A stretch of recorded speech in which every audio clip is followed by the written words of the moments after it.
concerne, c'est le bon succès et la victoire. Mais lorsque nous apercevons la vie d'aujourd'hui, nous voyons comme beaucoup de gens, beaucoup de chemins sont bloqués. Et nous ne savons pas quoi faire. Mais nous devons toujours croire à ce Dieu-là. Nous ne devons pas abandonner. D'ailleurs, c'est ça notre objectif.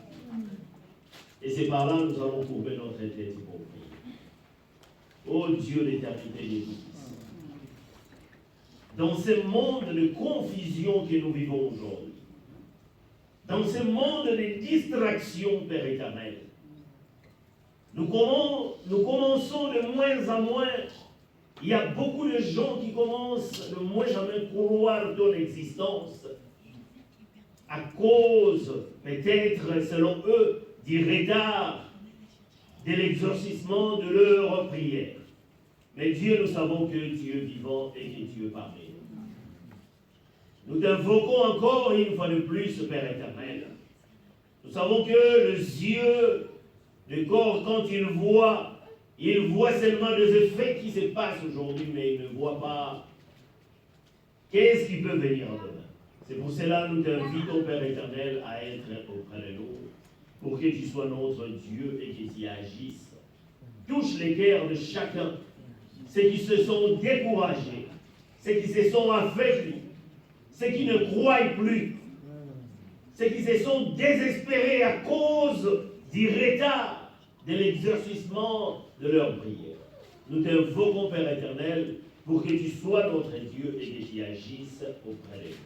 Amen. Amen. Bien-aimés dans le Seigneur, nous allons parler le vrai objectif. Mais lorsque nous apercevons la vie aujourd'hui, nous voyons comment est-ce que beaucoup de gens, leurs chemins sont bloqués.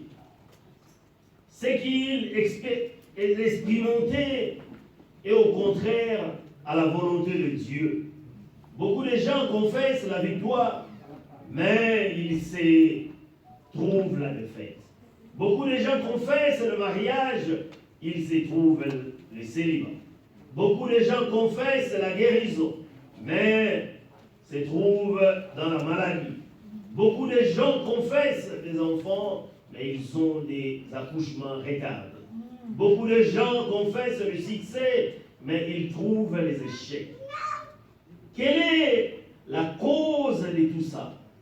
Bien-aimés dans le Seigneur, beaucoup de gens ont commencé à développer la crainte, car la crainte, c'est un ennemi beaucoup plus trompé. Quand il y a beaucoup trop d'échecs ou de retardements, selon que nous pensons, nos prières, ces derniers temps, je prie pour une maman, son fils a quitté la maison, il ne se voit plus. Il me dit, mes frères, je prie, je fais tant des histoires, mais comment est-ce que mon fils ne retourne pas à la maison? Moi j'ai dit, ça c'est son temps, mais laissez à Dieu faire son chemin et tu auras la réponse. C'est chacun de nous, nous avons de telles histoires dans nos vies. Des fois nous prions, nous voulons que l'exaucement de nos prières vienne au moment où nous prions. Dieu, il a tout créé. Il n'y a rien de secret aujourd'hui dans ce monde que nous avons. Dieu a tout créé, bien-aimé dans le Seigneur. Tout a été créé. Dieu a fait 6000 ans pour créer cette terre, ainsi que ce qui se trouve pour que ça devienne une Éden. Quand nous disons 6000 ans, un jour vaut 1000 ans. Dieu, il peut faire quelque chose dans une journée, mais ça peut être 6000 ans. Mais nous, les humains, nous sommes fatigués de foi d'attendre l'exaucement de ces dieux-là. Dieu, à chaque fois quand il priait, il disait, le premier jour, il disait, c'est bien ce que je fais. Deuxième jour, il disait, c'est bien. Il y a une progression quand nous faisons des choses, quand nous demandons des choses et quand nous vivons dans cette chose que nous vivons. Nous devons avoir cette patience et cette volonté, et surtout l'œil de la foi. Parce que quand nous regardons seulement ce qui se passe dans nos vies, de fois nous ne croyons pas que ce Dieu-là peut faire quelque chose. Il y a beaucoup de gens qui sont fatigués, ils ne croient plus à ce Dieu, parce que leur exaucement prend beaucoup trop de retard. Mais bien aimé, je suis venu vous dire que ce Dieu-là existe. Moi, je crois à ce Dieu. Quand je lui parle, j'ai aussi des doutes, moi aussi. Mais à un certain moment, je vois que Dieu résout ce que j'avais demandé. Vous aussi, j'en suis sûr, ça se passe aussi dans votre vie. Nous devons avoir la foi. Il y a 2 années successives ici, on nous avait promis des choses vers la fin de l'année. Il y aura l'année de succès, il y aura l'année de 20 sur 20. Ce n'est pas terminé, ça existe toujours. Ça existe, bien aimé dans le Seigneur.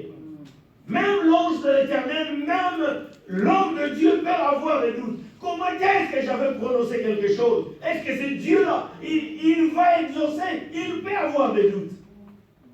C'est un humain, mais Dieu n'a pas de doute. Parce que tout ce qui, notre bénédiction, notre mariage, notre guérison, les enfants, ça a été déjà donné avant la création du monde. Mais ce que nous devons faire, nous devons aller au passé, par la foi, et amener ce qui a été fait dans le passé pour le ramener dans le futur, dans le présent, et le vivre et le consommer. C'est ça qui nous dérange le foi. Il faut avoir la foi, il faut la prière, il faut la confession de la foi et dire que Dieu est présent toujours parmi nous. Amen. Nous allons lire Hébreux 12, 2 à 3. Ayant le regard sur Jésus, les chefs et les consommateurs de la foi,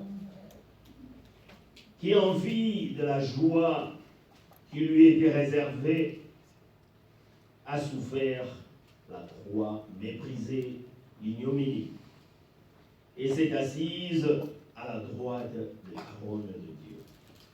Considérez en effet celui qui a supporté contre sa personne une telle opposition de la part de pécheurs, afin que vous ne vous lassiez point, l'âme découragée. Amen. Bien-aimés dans le Seigneur, nous devons regarder qu'à Jésus et non à notre situation, et nous devons considérer ce que Dieu a dit.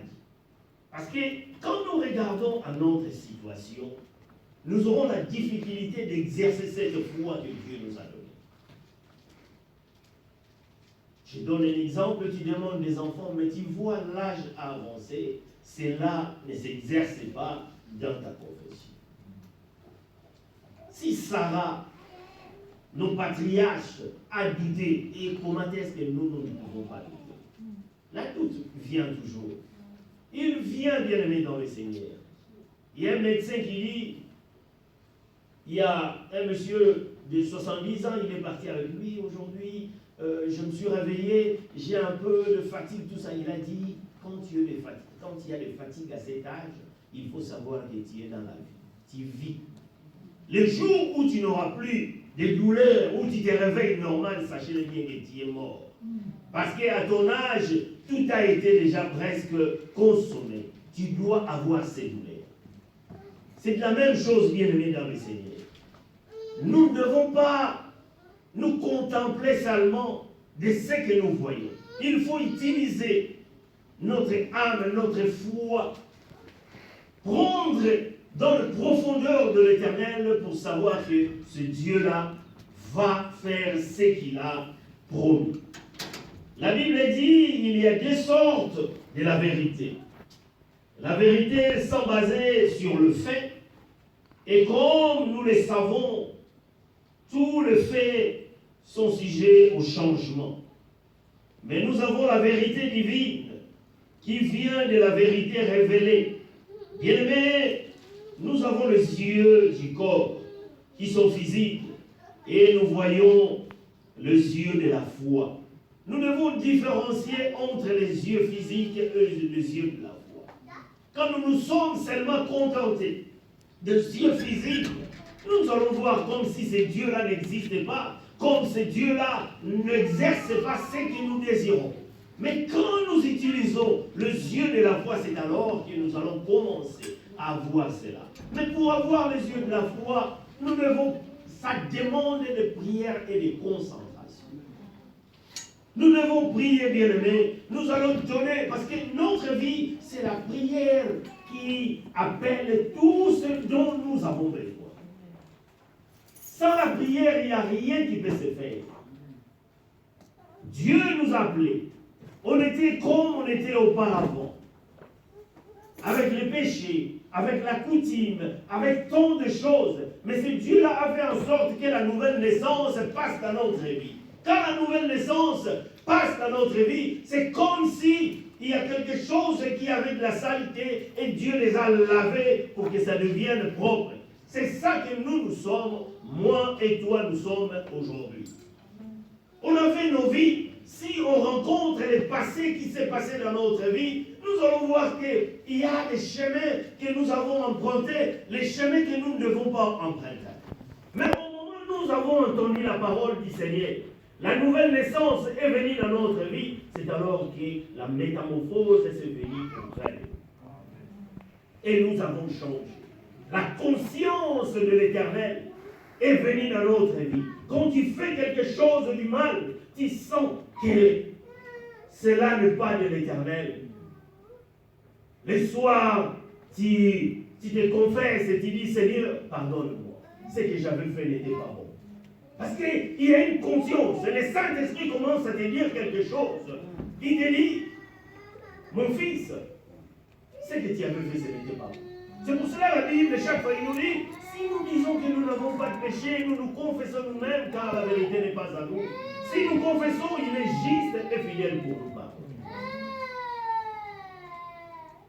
Il y a des choses que nous ne devons pas répéter tant que nous sommes des chrétiens. Si nous sommes des chrétiens, nous allons voir qu'il y a d'autres choses. L'incrédulité, c'est très dangereux pour nous, les chrétiens. Il y a de péchés, de péchés dérivés que nous pouvons faire, nous pouvons confesser. Mais quand nous avons l'incrédulité vient dans une apostasie. Nous ne croyons plus à ces dieux-là. Là, nous sommes sortis du marche auquel nous sommes en train de suivre. L'apostasie, c'est quelqu'un qui croyait à l'Éternel, qui confessait l'Éternel, mais à un certain moment, il ne croit plus. Il est sorti, il commence même à critiquer. Parce que nous vivons dans un monde dont la distraction a pris un niveau au sommet. Si réellement nous ne sommes pas vraiment habiles, nous pouvons entrer dans ces distractions du monde d'aujourd'hui. Mais si nous serons toujours, nous marchons toujours avec ces dieux-là, c'est alors que nous allons savoir que Dieu existe. Quand nous venons à l'église, quand nous nous ensemblons, soit par des lignes ou dans l'église, c'est pour nous renforcer, bien-aimés. À cause des doutes qui surgissent dans nos vies, il y a plein de doutes qui surgissent, surtout dans ces siècles que nous sommes en train de vivre. Plein de distractions, plein de choses que l'homme, même si tu es assidu, tu peux croire que Dieu m'a abandonné, ou Dieu ne coûte plus ce que moi, je suis en train de me prier. Bien-aimé, je suis venu vous dire que ce Dieu-là existe jusqu'aujourd'hui. Il est le même hier, aujourd'hui et éternellement. Le Dieu qui avait servi Abraham, c'est ce Dieu-là qui avait servi Paul. Le Dieu qui avait servi Paul, c'est ce Dieu-là qui est en train de nous servir aujourd'hui. Mais nous devons avoir la foi, bien-aimés. Quand nous prions, nous devons toujours avoir la foi que Dieu existe. Et Dieu est dans notre vie. Et Dieu est dans notre vie. Et il va faire encore des choses que nous demandons. Même plus que ce que nous demandons. Parce que tout a été déjà créé. Il n'y a rien qui se crée aujourd'hui. Dans le pensée de Dieu, un architecte, avant de faire quelque chose, ça vient d'abord dans son esprit. monde qui font le travail de main, avant de faire des choses, ils doivent d'abord penser qu'est-ce que nous devons faire. Il y a des nuits, des sommeils, de fois, à l'aurore, il se réveille à 5 heures du matin pour se concentrer, dessiner, voir qu'est-ce que nous allons montrer, qu'est-ce que nous pensons à faire. Et l'exécution vient seulement après. Les gens qui viennent voir, par exemple, nous voyons aujourd'hui, il y a le tram qu'on est en train de construire. Mais au niveau de la création, peut-être ça a été fait 10 ans avant. Ils ont déjà tout tracé. Ils ont déjà tout dessiné. Et aujourd'hui, nous voyons seulement la réalisation. 2 fois, nous venons, la route est barrée parce qu'ils sont en train de passer les chemins de fer. Bien-aimés dans le Seigneur, laissez-moi vous dire, dans l'éternité, dans ce que nous croyons à l'éternel, c'est pareil. Dieu avait déjà créé. Dieu avait dit que toi, tu vas réussir à tel point. Toi, tu vas réussir à tel point. Ça a été déjà fait. C'est à toi, avec la foi, que tu dois aller dans le passé pour les récupérer et venir vivre dans le présent. Amen. Amen. Si nous n'avons pas les yeux, si nous avons toujours les yeux de corps, nous ne pouvons pas voir au-delà de faits. Il ne peut pas voir au-delà de faits de la situation. Mais il faut les yeux de la foi pour avoir une percée profonde dans la vérité révélée. Nous devons avoir ces choses-là dans la vérité révélée. Quand il n'y a pas la révélation bien-aimée dans le Seigneur, il n'y aura rien. La Bible, nous les lisons. Nous voyons que Paul avait fait ceci. Abraham avait fait ceci. C'est bien bon. Mais aujourd'hui, nous avons besoin que nous aussi, nous écrivons notre page. Nous ne pouvons pas seulement s'éterniser. C'est une modèle de prière. C'est une modèle de vision. C'est pour cela que les apôtres disaient, Père, montre-nous comment est-ce que nous devons prier. Il les a montré les chemins. Il les a donnés comme des formules. Mais dans ces formules, vous devez mettre toi d'aujourd'hui, du 21e siècle. Tu ne dois pas tarder seulement voir comment est-ce qu'Abraham avait vécu, comment est-ce que Moïse avait vécu, mais tu dois ramener ce que Moïse avait vécu dans le 21e siècle pour que ça soit dans votre vie. Parce que quand c'est pour cela que le Seigneur nous dit une fois, vous priez mal. Parce que nous restons dans le 18e siècle, nous restons dans le 19e siècle, et cela ne peut pas venir dans votre vie d'aujourd'hui. C'est pour cela, bien-aimés dans le Seigneur, nous devons ramener ce qui a été fait dans la révélation pour que ça soit notre vie d'aujourd'hui. Notre vie d'aujourd'hui. L'apôtre Paul n'avait pas vu des images dans l'écran. Il n'avait pas vu la télé. Mais nous les voyons.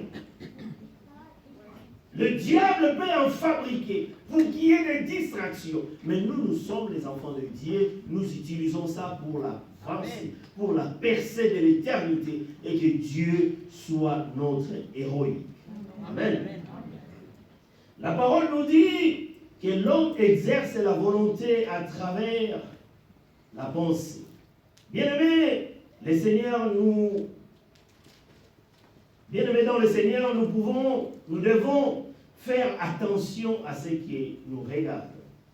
Si Job avait regardé à ses souffrances, il aura écouté les conseils de sa femme, et qui était de maudire Dieu et de mourir.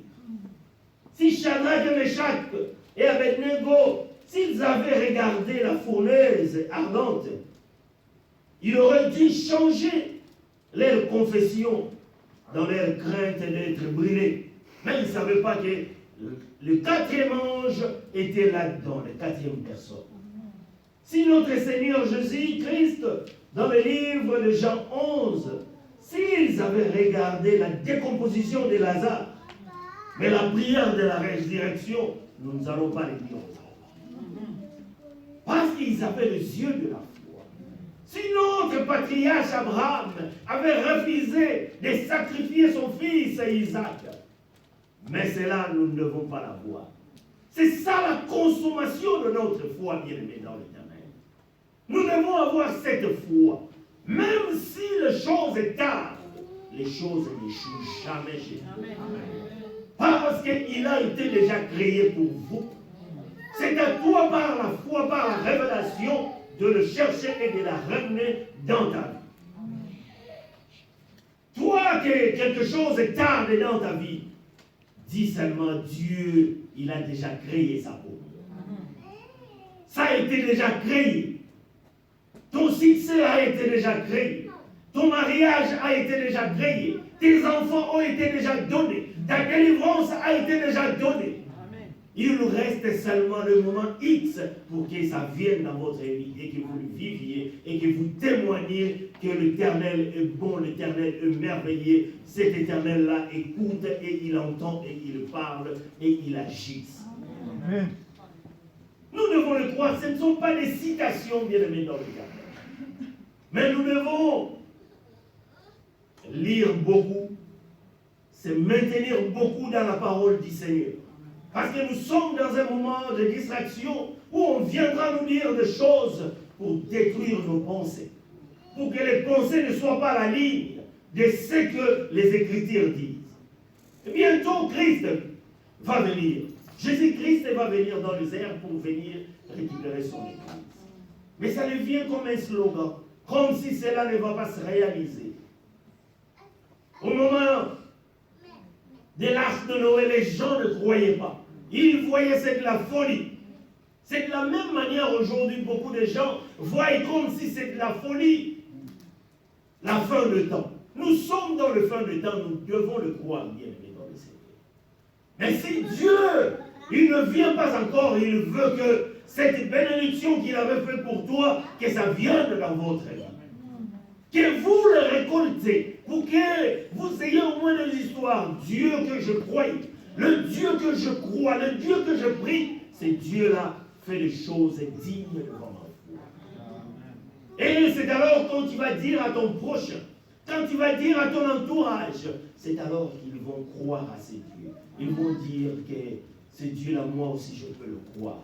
Parce que j'ai vu ce que toi, tu avais déclaré dans tes prières. Tu avais ramené ce qui était biblique. Tu les as ramenés dans le 21e siècle et cela a été fait dans ta vie. Moi aussi, je dois continuer. Bien-aimés dans le Seigneur, résistons contre le mal. Le mal vient dans ce moment ici pour détruire beaucoup de choses qui est dans notre pensée. Il y a d'autres, nous voyons ce que nous voyons et nous disons que c'est vrai. L'apôtre Paul que nous lisons aujourd'hui, bibliquement parlant, il avait des choses savantes dans sa tête. Quand il tuait les apôtres, il croyait à cet évangile. Il disait que l'évangile qu'il croyait pour venir abattre les apôtres, il disait que cela était vrai. Aujourd'hui, beaucoup de gens croient à cette chose qui est sortie de l'évangile et ils croient à cela.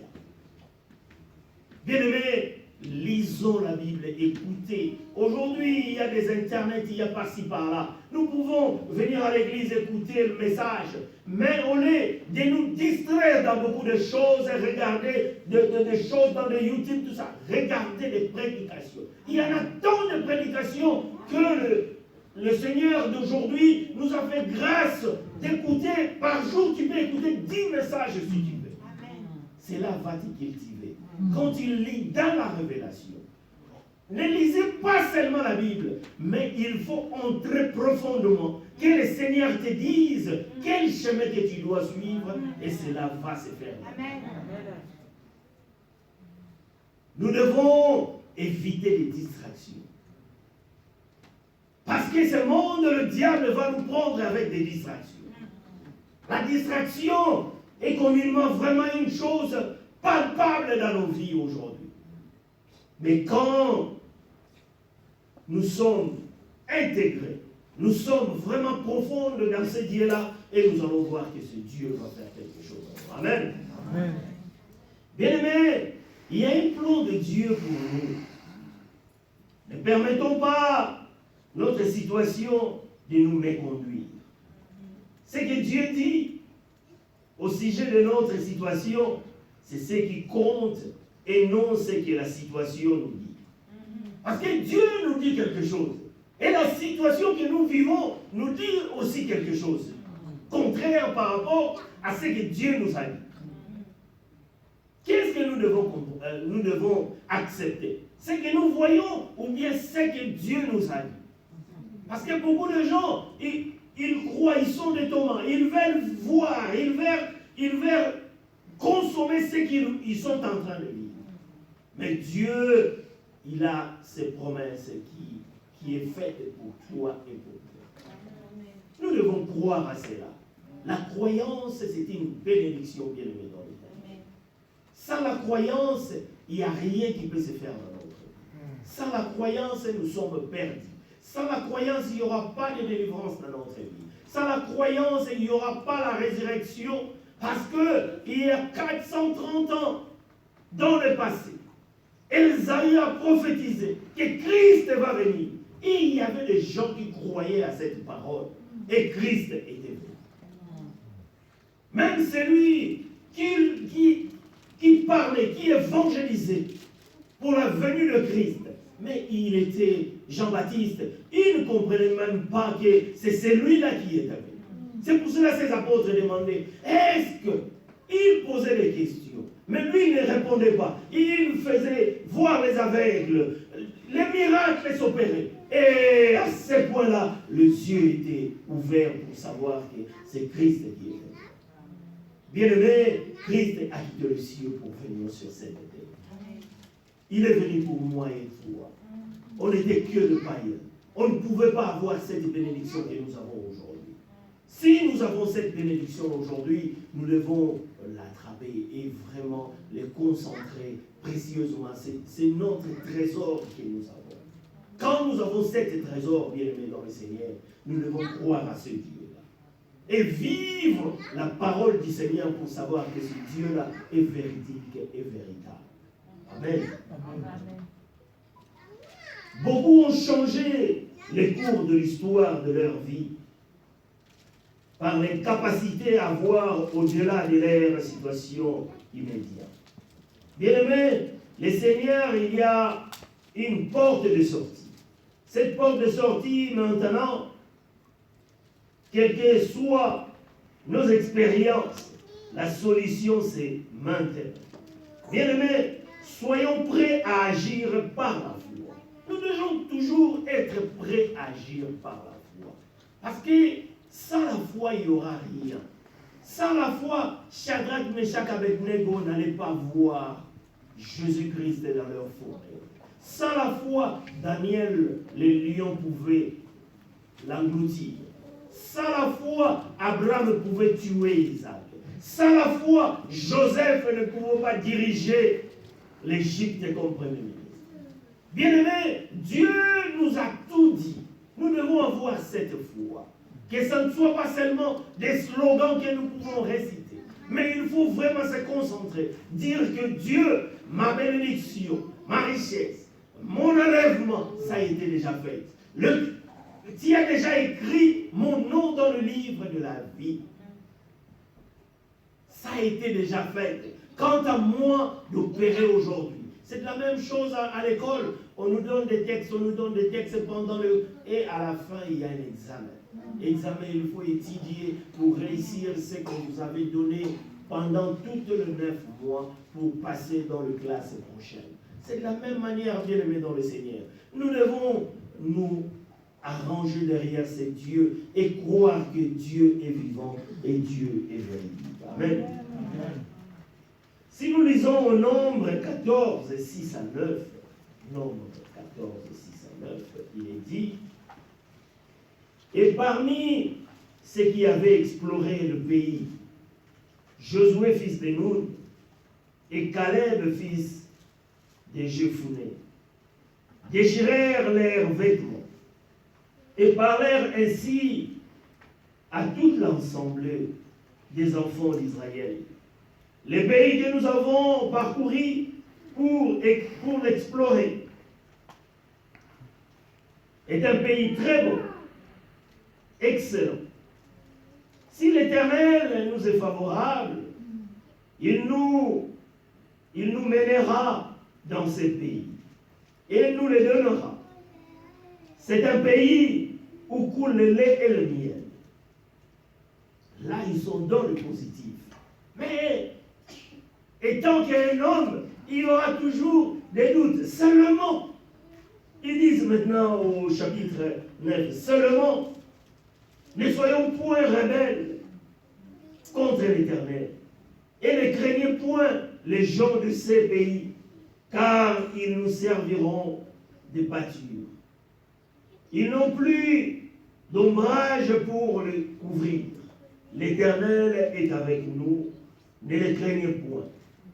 Bien-aimés, les seigneurs, bien-aimés dans le Seigneur, je me pose les questions. Si Dieu est pour nous, qui sera contre nous? David a dit,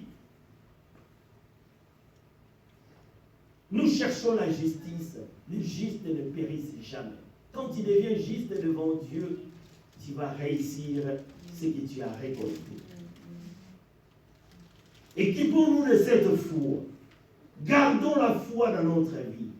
La foi devient comme un slogan, mais nous devons le vivre et nous devons le partager dans nos entourages pour savoir que Dieu est véridique et Dieu est vivant. Amen. Dieu nous a fait beaucoup de promesses dans nos affaires, dans nos travail, dans notre foyer, qu'il faut croire. Croyons seulement, bien-aimés dans le Seigneur. La Bible nous dit, la vraie connaissance de Dieu apporte la paix. Lorsque nous connaissons la position de Dieu dans notre situation, nous allons craindre de rien. Il n'y a rien que nous allons craindre, parce que nous allons savoir que Dieu va faire quelque chose qui sera réel dans notre vie. Nous devons avoir cette connaissance, cette intelligence dans notre vie pour savoir que Dieu est réel et Dieu est vrai. Bien-aimés, cette victoire est proche de nous. Lorsque nous mettons notre parole en règle et en ligne avec seul Dieu, Dieu manifestera le bénéfice de la victoire et de son salut. Lorsque vous parlez la parole de la foi dans notre situation, Dieu nous donnera la victoire. Rappelons-nous que notre confession nous donne la possession.